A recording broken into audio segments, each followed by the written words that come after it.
Hello and welcome to Kids Heaven Public School online classes. Okay, so this is for grade 11 from your NCERT book of Computer Science, chapter number 4 with the title Problem Solving. The last subtopic of this chapter is decomposition. Decomposition. So we will see what is decomposition today, what are the effects, what are the uses, and an example as well that will make you understand better about it. So this is the last topic in problem solving. Let us begin by defining what decomposition is. Okay, so the basic idea of solving a complex problem by decomposition is to decompose or break down a complex problem into smaller sub-problems. Now, when we are talking about decomposition, it is made from the word decompose, which means to break down. Decompose का मतलब होता है break down, मतलब कि एक बड़ी problem को छोटी छोटी हिस्सों में डिवाइड करना, उसके अलग अलग हिस्से बनाना ताकि वो अच्छे से सॉल्व की जाए. देखें, कॉम्प्लेक्स प्रॉब्लम का मतलब होता है एक बड़ी प्रॉब्लम, कोई ऐसी प्रॉब्लम जो एक बार पढ़ने में पूरी समझ में नहीं आई हमें, ठीक है, तो हम उसके अब अलग अलग पार्ट्स बनाएंगे और हर पार्ट को अलग सॉल्व करेंगे. तो जो छोटे पार्ट्स होते हैं उनको हम कहते हैं सब प्रॉब्लम्स, ठीक है, और जो मेन बड़ा क्वेश्चन होता है उसे हम कहते हैं कॉम्प्लेक्स प्रॉब्लम.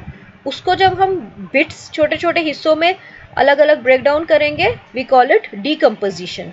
ठीक है, अब आगे देखते हैं कि why do we have to do it. देखें, these सब problems are relative easier to solve than the original problem. ठीक है, जो अब हमने छोटे पार्ट्स बना लिए उसके, उन्हें ओरिजिनल प्रॉब्लम जो है ना, मेन प्रॉब्लम जो थी, उससे ज़्यादा बेटर सॉल्व की जाएगी क्योंकि वो अच्छे से समझ में आ जाएगी. Finally the sub-problems are combined in a logical way to obtain the solution for the bigger main problem.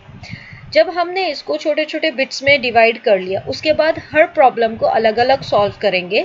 In the end हम सारे सॉल्यूशंस को एक जगह इन अ प्रॉपर मैनर अरेंज करेंगे. ठीक है, उससे क्या होता है, उससे हमें जो मेन प्रॉब्लम थी ना, बड़ी प्रॉब्लम, उसका सॉल्यूशन भी मिल जाएगा और अच्छे से वो समझ भी आ जाएगा. ठीक है, फॉर एग्जाम्पल देखिए, रेलवे रिजर्वेशन सिस्टम. अब एक बंदा अगर बैठा रिजर्वेशन कर रहा है और ये सारी जिम्मेदारियां उसी पे होंगी तो टाइम भी लगेगा, कंफ्यूजन भी हो सकता है. ठीक है, तो अब हम क्या करते हैं कि जो रिजर्वेशन सिस्टम है हमने उसको बिट्स में डिवाइड कर दिया. एक जो काउंटर पे आपको मिलेंगे वो करेंगे trains information, days, timing, station, classes and births.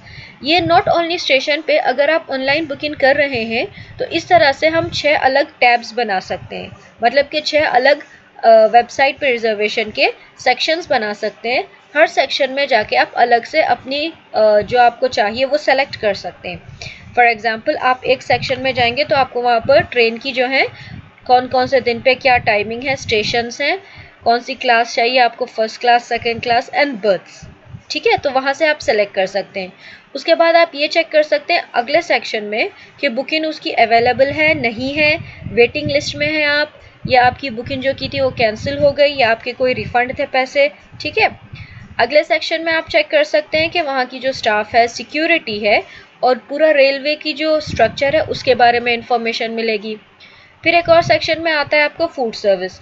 इसमें आप अपना, अगर आपको कोई फूड ऑर्डर करना है, ठीक है, आपको उसकी क्वालिटी का पता चल सकता है कि एक तो अच्छा है या नहीं. दूसरा, कौन कौन सी क्लासेस मिलेंगी आपको फूड्स की, वेज मिलेगा, नॉन वेज मिलेगा, ड्रिंक्स मिलेंगी, ओके, यू नो, या स्नैक्स मिलेंगे. ये सभी एक सेक्शन में हो जाएगा. Then we have a billing service. जब आप ये सब कर लोगे, एंडिंग में आता है आपका billing service, your payments and your refunds. Other details about railways, अगर और कोई जानकारी है तो वो इस टैब में आ जाती है. तो देखिए, अगर ये सारी चीज़ें एक टैब में होंगी तो आप भी कंफ्यूज हो जाएंगे. जो हमारी वेबसाइट है उस पर भी लोड पड़ता है, okay, and the system and the network use to be slow. लेकिन अगर हम इन्हें इस तरह से ब्रेक डाउन कर लेते हैं इस बड़ी प्रॉब्लम को, तो इनको समझना भी आसान होगा और जो भी हमें इनमें से चाहिए होगा वो चेक करके रिजर्व करना, अगर हमें रिजर्व करना है तो आसान हो जाएगा. ठीक है, so breaking down a problem into smaller sub problems makes it easier to solve and understand. Okay, this is an example of decomposition. Now let's see move ahead what we have. देखें, अब हम इसके advantages देखते हैं कि हम break down क्यों करते हैं। Breaking down a complex problem into smaller problems makes it easier to. अब हम एक बड़ी प्रॉब्लम जो है उसे स्मॉलर प्रॉब्लम्स में जब ब्रेक डाउन करते हैं तो क्यों कर सकते हैं, उनके एडवांटेजेस देखें। पहला है examine the problem in detail. अब जब हमने एक बड़ी प्रॉब्लम को स्मॉल प्रॉब्लम्स में डिवाइड किया तो हम हर डिटेल बहुत अच्छे से समझ सकते हैं कि उसमें करना क्या है या उसमें प्रॉब्लम क्या है। सॉल्व ईच सब प्रॉब्लम इंडिपेंडेंटली, उसके बाद हर एक प्रॉब्लम को हम अलग अलग सॉल्व कर सकते हैं। Work separately by teams of experts on each सब प्रॉब्लम फॉर बेटर रिजल्ट्स। अब देखें, हर प्रॉब्लम को एक्सपर्ट सॉल्व करेंगे। अगर एक प्रॉब्लम है और उस पर एक ही एक्सपर्ट लगा दिया, पॉसिबिलिटी ये है कि उससे सारे काम नहीं आते होंगे उस प्रॉब्लम में। फॉर एग्जांपल जो हमारा रेलवे रिजर्वेशन सिस्टम है, अगर सारे पार्ट्स, ये जो पार्ट्स थे हमारे, अगर ये सब एक ही टैब में आपको मिलेंगे, पॉसिबिलिटी है कि जो हमारे एक्सपर्ट बैठे ट्रेन की बुकिंग वगैरह कर रहे हैं, रिजर्वेशन कर रहे हैं, उन्हें फूड सर्विस के बारे में कुछ नहीं पता होता है, ठीक है, या उनको सिक्योरिटी के बारे में नहीं पता होता। इस तरह से प्रॉब्लम हो जाती है। लेकिन अगर हमारी प्रॉब्लम स्मॉलर सब प्रॉब्लम्स में होती है तो हर प्रॉब्लम के लिए एक एक्सपर्ट की टीम अवेलेबल होती है और वो प्रॉब्लम को सॉल्व कर लेते हैं। सो ये तीनों अच्छे एडवांटेजेस हैं कि हम कॉम्प्लेक्स प्रॉब्लम को स्मॉलर प्रॉब्लम्स में क्यों ब्रेक डाउन करते हैं। So if you have a question, why do we break down, or what is the use of decomposition?